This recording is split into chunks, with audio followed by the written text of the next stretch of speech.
Congress party 18 నెలల పాలన తర్వాత తనను తాను సమీక్షించుకొని ప్రజలకు అందుబాటులో ఉండేటువంటి పనులు, ప్రజలకు ప్రామిస్ చేసినటువంటి ఎన్నికల హామీల గురించి మాట్లాడేందుకు ధైర్యం లేక ప్రజల అటెన్షన్ని డైవర్ట్ చేసేందుకు రోజుకో కొత్త పేరు, కొత్త కథతోటి వస్తూ ఉన్నారు. దేశమంతా నిన్నటికి ఎమర్జెన్సీ వచ్చి 50 సంవత్సరాలు పూర్తయిందని చెప్పి జూన్ 25వ తారీఖుకి ఈ దేశమంతా ఎమర్జెన్సీని, ఇందిరమ్మని, భారత రాజ్యాంగాన్ని కాలరాసినటువంటి చీకటి రోజుల్ని గుర్తు చేసుకొని భవిష్యత్ తరాలకి ఎమర్జెన్సీ గురించి తెలియజేసేటువంటి కార్యక్రమాలు నడుస్తుంటే జిహెచ్ఎంసీ మేయర్ కాంగ్రెస్ పార్టీ కొంచెం అంత అవగాహన, ఇంకేమైనా మాట్లాడాలంటే ఇంగిత జ్ఞానాల్ని పక్కన పెట్టి 5 రూపాయలకు అన్నం పెట్టే అన్నపూర్ణ క్యాంటీన్ల పేర్లని ఈ దేశంలో ఎమర్జెన్సీ తీసుకొచ్చి ప్రజాస్వామ్యాన్ని కాల రాసినటువంటి ఇందిరమ్మ క్యాంటీన్ల పేరుగా మార్చడం అనేది కాంగ్రెస్ పార్టీ యొక్క దౌర్భాగ్యాన్ని, వాళ్ళ యొక్క దిగజారుడితనాన్ని తెలియజేస్తుంది తప్ప ఇంకొకటి కాదు. పేరేముంటుంది, పెట్టేదా ఏదో 5 రూపాయలు అన్నం కదా. ఇంత కాంగ్రెస్కి ఇంత తప్పనేందుకు? పేరు మారిస్తే ఏమొస్తుంది? పథకంలో ఏమైనా మార్పులు ఉంటే చెప్పుండ్రి. 5 రూపాయలకు అన్నపూర్ణ పథకం ఎవరు పెట్టినరో నడుస్తూ ఉన్నది, తింటా ఉన్నారు, అయిపోయింది. ఇలా పేరు మార్చి అర్జెంటుగా దానికి ఇందిరమ్మ పేరు పెట్టాల్సినటువంటి అవసరం ఏమొచ్చింది? భారతీయ జనతా పార్టీ నరేంద్ర మోడీ గారి అధికారంలో ఉన్నప్పుడు, ప్రధానమంత్రి ఉన్నప్పుడు కానీ, అంతకుముందు వాజ్పేయి గారు ప్రధానమంత్రి ఉన్నప్పుడు కానీ ఎప్పుడన్నా పథకాలకి పేర్లు పెడితే ప్రధానమంత్రి ఆవాస్ యోజననో, ప్రధానమంత్రి ఉజ్వల పథకం అనో, ప్రధానమంత్రి క్యాంటీన్ అనో ఏదైనా పేరు పెట్టినారు కానీ ఎప్పుడు వ్యక్తుల పేరు పెట్టలేదు. కాంగ్రెస్ తాను చేసినటువంటి తప్పిదాలను తెలుసుకోకుండా ప్రతిదానికి ఇందిరమ్మ పేరు పెడితే ప్రజలు కనీసం ఆ చీకటి రోజులు గుర్తొస్తే ఇందిరమ్మ పేరు చెప్తేనేటువంటి కనీస అవగాహన లేకుండా జిహెచ్ఎంసీలో పెండింగ్లో ఉన్న సమస్యలు చాలా ఉన్నాయి.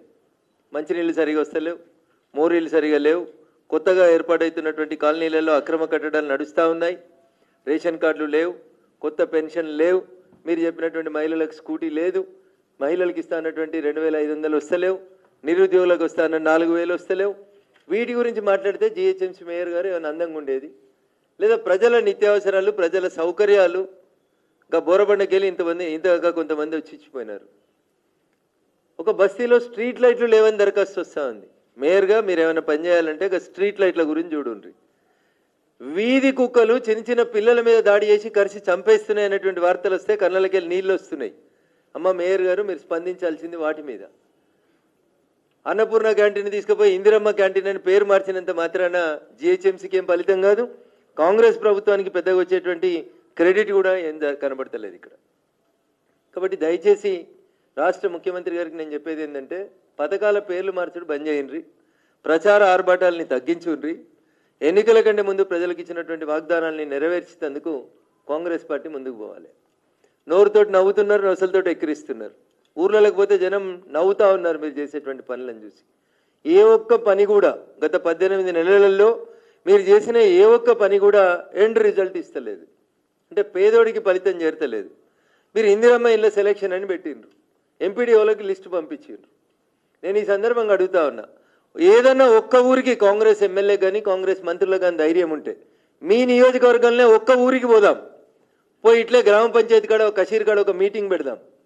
ఊర్లో ఇల్లు లేని వాళ్ళకి వచ్చినాయా ఇందిరమ్మ ఇల్లు, కాంగ్రెస్ వాళ్ళకి వచ్చినాయా ఒక్కసారి మీరు ఆత్మ పరిశీలన చేసుకోండి దయచేసి.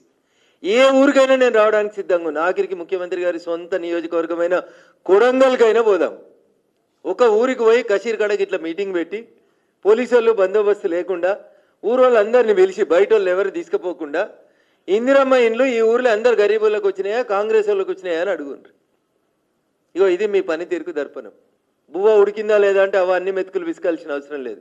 ఒక్క ఊరిని శాంపుల్గా చెక్ చేయమని చెప్పి ముఖ్యమంత్రి గారికి వారి సొంత నియోజకవర్గంలో ఒకసారి చూడమని చెప్పి ఈ సందర్భంగా నేను ముఖ్యమంత్రి గారికి విజ్ఞప్తి చేస్తూ, పేర్లు మార్చడం వల్ల, గొప్ప గొప్ప పేర్లు పెట్టడం వల్ల ఈ రాష్ట్రంలో వచ్చేటువంటి ఫలితం ఏం లేదు. ప్రజలు చాలా ఇబ్బంది పెడతా ఉన్నారు. ప్రజలు పడుతున్నటువంటి ఇబ్బందుల్ని దృష్టిలో పెట్టుకోండి. మీతోటి అడ్మినిస్ట్రేషన్ చేతనైతే లేదని ప్రజలు అనుకుంటున్నారు. కనీసం స్థానిక సంస్థలకు కూడా ఎన్నికలు పెట్టేటువంటి పరిస్థితి లేదు మీకు. కోర్టులు చెప్తే కూడా కనీసం పెట్టేటువంటి పరిస్థితి లేదు. కాబట్టి కాంగ్రెస్ పార్టీకి ప్రజల పట్ల ప్రేమ ఉంటే ప్రతి పథకానికి ఇందిరమ్మ అని పేరు పెట్టి ప్రజల మీద ఎమర్జెన్సీ లాగా బలవంతపు సంసారాలని రుద్దేటువంటి కార్యక్రమాలని చేయొద్దని కాంగ్రెస్ పార్టీకి హితవు చెప్తూ రోజు దినపత్రికలలో ఫ్రంట్ పేజీల కోసం ఫ్రంట్ లైన్ వార్తల కోసం పనిచేస్తూ ఉంది ఈ ప్రభుత్వం తప్ప నిజంగా గ్రౌండ్ రియాలిటీలో ఏం జరుగుతలేదని ప్రజలు అనుకుంటున్నారు.